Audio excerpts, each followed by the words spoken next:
कहानी के स्टार्ट में हम एक जैमी नाम की लड़की को देखते हैं जो आज एक एडम नाम के लड़के के साथ डेट पर आई हुई है।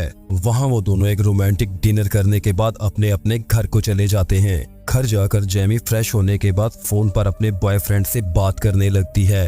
तभी वहाँ एक शख्स आता है जिसका चेहरा निकाब से ढका हुआ था। वो जैमी को किडनैप करता है और अपने साथ ले जाता है। अगले सीन में हम देखते हैं कि वो एक अनजान जगह पर कैद थी। वो काफी घबराई हुई थी। जिस रूम में उसे रखा गया था वहाँ पर एक सीसीटीवी कैमरा भी लगा हुआ था। वो अब उस रूम के दरवाजे को जोर जोर से नॉक करने लगती है। उस रूम का दरवाजा खुल जाता है। जो ही जैमी उस रूम से बाहर आती है तो वो देखती है कि उसके सामने एक और लड़की खड़ी हुई थी। इस लड़की का नाम सबरीना है और ये आर्मी में रह चुकी है। सबरीना अब जिमी को एक ऐसी जगह पर लेकर जाती है जहाँ इनके पहुँचते ही उस जगह को एक बड़े दरवाजे के साथ बंद कर दिया जाता है।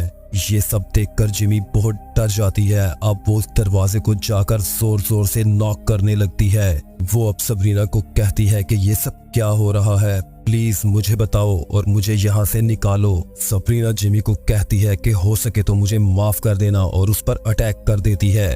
वहाँ एक कैमरा भी लगा हुआ था जो इन दोनों की फाइट को रिकॉर्ड कर रहा था।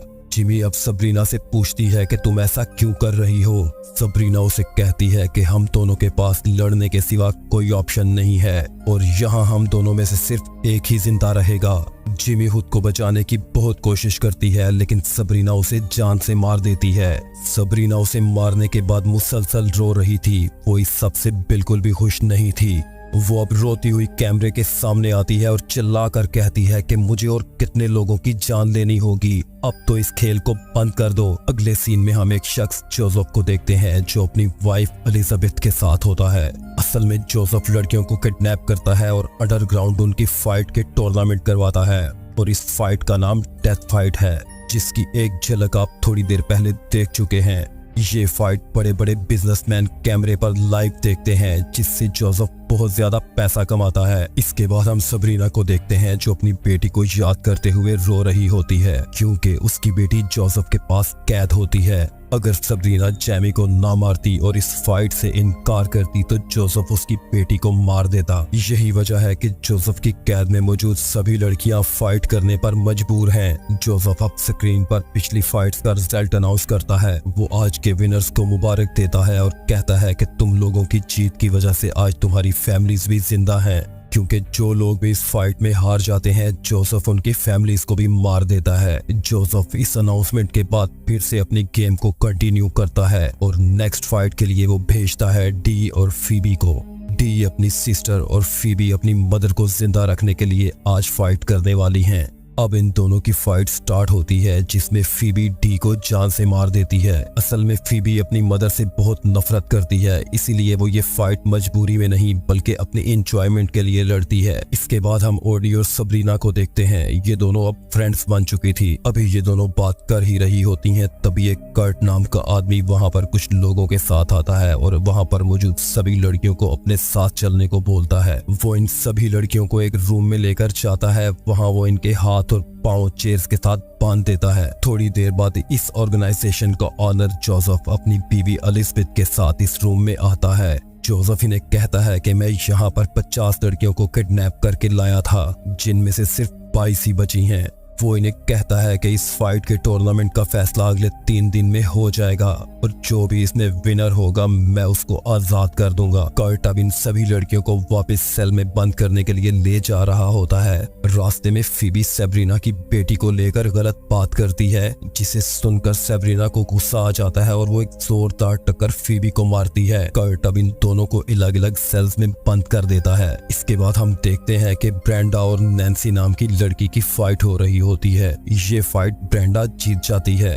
दूसरी तरफ कोडी और सबरीना आपस में बैठकर बातें कर रही होती हैं। क्योंकि ये दोनों बहुत अच्छी दोस्त थी इसलिए कोडी इसे कहती है कि अगर मेरी और तुम्हारी फाइट हो गई तो तुम क्या करोगी। ये सुनकर सबरीना चुप हो जाती है और कोई भी रिप्लाई नहीं करती। नेक्स्ट फाइट कोडी और मैरिसा की होती है। अब उन दोनों की फाइट स्टार्ट होती है। सबरीना चाहती थी कि कोडी ये फाइट जीत जाए। कोडी अब ये फाइट जीत जाती है और ये देखकर सबरीना सुकून का सांस लेती है क्योंकि अब कोडी की फैमिली सेफ थी। अब नेक्स्ट फाइट होने की अनाउंसमेंट होती है जो कि सेब्रीना और ग्लोरिया की थी। इन दोनों के दरमियान बहुत टफ फाइट होती है, लेकिन फाइनली सेब्रीना ये फाइट जीत जाती है। इस फाइट के बाद सेब्रीना काफी थक चुकी थी और वो रेस्ट करना चाहती थी, लेकिन ऑर्गेनाइजेशन के लोग फिर से एक बार सेब्रीना की फाइट अनाउंस करते हैं और इस बार इसकी फाइट एलेक्स नाम की लड़की के साथ थी। सेब्रीना बहुत थकी हुई थी, पर अगर वो इस फाइट को लड़ने से इनकार करती है तो वो लोग इसकी बेटी को मार देंगे। सेब्रीना की अब इस लड़की के साथ फाइट स्टार्ट होती है। वहाँ दूसरी तरफ एक और फाइट हो रही होती है जिसमें एक लड़की दूसरी लड़की की आंखों को नोच डालती है।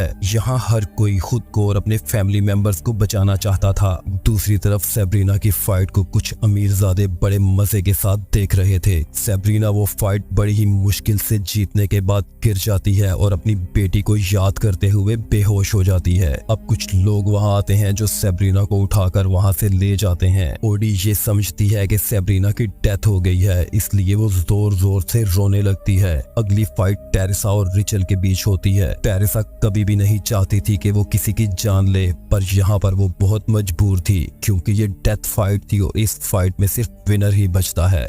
दूसरी तरफ सेब्रीना की हालत बहुत क्रिटिकल थी और उसका ट्रीटमेंट चल रहा था। नेक्स्ट फाइट एन और ब्रेंडा के बीच में अनाउंस होती है। एन इस फाइट को लड़ने के लिए रिंग में चली जाती है, लेकिन ब्रेंडा ये फाइट नहीं लड़ना चाहती थी। अब एलिजाबेथ ब्रेंडा के पास आती है और वो उसे कहती है कि अगर तुमने ये फाइट नहीं लड़ी तो मैं तुम्हारी माँ को जान से मार दूंगी। ये सुनकर ब्रेंडा एक जोर से पंच एलिजाबेथ के मुंह पर मारती है। एलिजाबेथ को गुस्सा आ जाता है, इसीलिए वो अपनी गन निकालकर ब्रेंडा के सर में गोली मारती है, जिससे ब्रेंडा की वहीं पर डेथ हो जाती है। दूसरी तरफ सेब्रीना को होश आ जाता है और वो वहां से भागने की कोशिश करती है, पर इंजर्ड होने की वजह से वो भाग नहीं पाती। वो लोग उसे पकड़कर वापस उसके सेल में छोड़ देते हैं। अब इस टूर्नामेंट को आगे बढ़ाने के लिए अगली फाइट कोडी और टेरेसा के बीच में होती है। टेरेसा वहां फाइट करने से इनकार कर देती है क्योंकि वो कोडी को नहीं मारना चाहती। ये काफी इमोशनल मोमेंट होता है। सेब्रीना भी इन दोनों को स्क्रीन पर देख रही थी। वो ये सब देखकर रोने लगती है क्योंकि सेब्रीना, कोडी और टेरेसा बहुत अच्छी फ्रेंड्स बन गई थी। टेरेसा यहाँ कोडी को बोलती है कि मेरे हस्बैंड हॉस्पिटल के आईसीयू में बहुत सीरियस कंडीशन में है।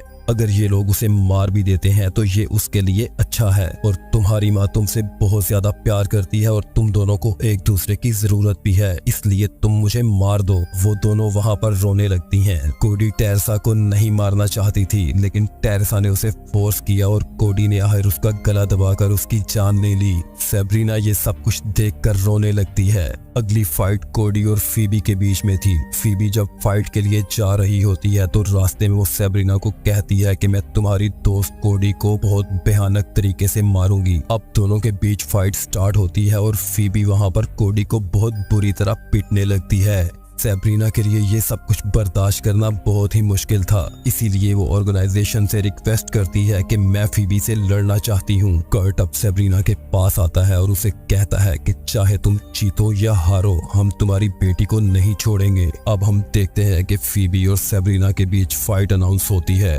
सेब्रीना को कोडी की वजह से फीबी के ऊपर बहुत गुस्सा था, इसीलिए वो सेल में जाते ही फीबी के ऊपर एक जोरदार अटैक करती है और बहुत ही बेरहमी के साथ फीबी की जान ले लेती है। सेब्रीना को लगता था कि सब कुछ खत्म हो चुका है, लेकिन तभी जोसेफ इजाबेल के साथ सेब्रीना की फाइट अनाउंस करता है। असल में इजाबेल को ब्रेंडा की जगह पर रिप्लेस किया गया था क्योंकि ब्रेंडा ने फाइट करने से इनकार कर दिया था और एलिजाबेथ ने उसको जान से मार डाला था। इजाबेल एक बॉडी बिल्डर है जो अपने हस्बैंड के साथ एक जिम ऑपरेट करती है। सेब्रीना भी आर्मी में रह चुकी है और इजाबेल भी एक एथलीट है। ये दोनों अब फाइट स्टार्ट करती हैं। फाइट के दौरान ही ये दोनों एक प्लान करती हैं। तभी सेब्रीना वहां पर मरने का नाटक करती है। ऑर्गेनाइजेशन के लोग सेब्रीना की बॉडी को उठाकर उसी रूम में ले जाते हैं जहां पर सब लड़कियों की बॉडीज को रखा गया था। वहां इजाबेल को कर्ट एक चेयर के साथ बांध देता है। वहां जोसेफ अपनी वाइफ के साथ कर्ट का इस टूर्नामेंट में एंड तक साथ देने के लिए शुक्रिया अदा करता है और उसे वहां से जाने को बोलता है। दूसरी तरफ एक डॉक्टर सेब्रीना की बॉडी का पोस्टमार्टम करने के लिए आता है। सेब्रीना वहां उस डॉक्टर की जान ले लेती है। सेब्रीना अब इजाबेल को बचाने के लिए जोसेफ के रूम की तरफ जाती है और रास्ते में आने वाले सभी लोगों को जान से मार देती है। सेब्रीना अब दरवाजा तोड़कर अंदर दाखिल होती है और इजाबेल को खोलने की कोशिश करती है। इसी दौरान एलिजाबेथ सेब्रीना पे अटैक करती है। सेब्रीना उसके अटैक से बच जाती है पर इजाबेल नहीं बच पाती। ये देखकर सेब्रीना बहुत गुस्से में आ जाती है और वो जोर से एक किक एलिजाबेथ को मारती है, जिससे वो खिड़की से नीचे जा गिरती है और वो मर जाती है। जोसेफ अपनी वाइफ को मरा हुआ देखकर गुस्से में आ जाता है। वो सेब्रीना की तरफ बढ़ता है और उसको गला दबाने लगता है। वो सेब्रीना को कहता है कि मैं आज तुम्हें जान से मार दूंगा, पर मैं तुम्हारी बेटी को जिंदा रखूंगा और जब वो बड़ी हो जाएगी तो वो इस टूर्नामेंट की चैंपियन होगी। ये सुनकर सेब्रीना एक कांच का टुकड़ा उठाती है और उसे जोसेफ की गर्दन में घुसा देती है, जिससे जोसेफ की वहीं पर डेथ हो जाती है। सेब्रीना अब खुशी से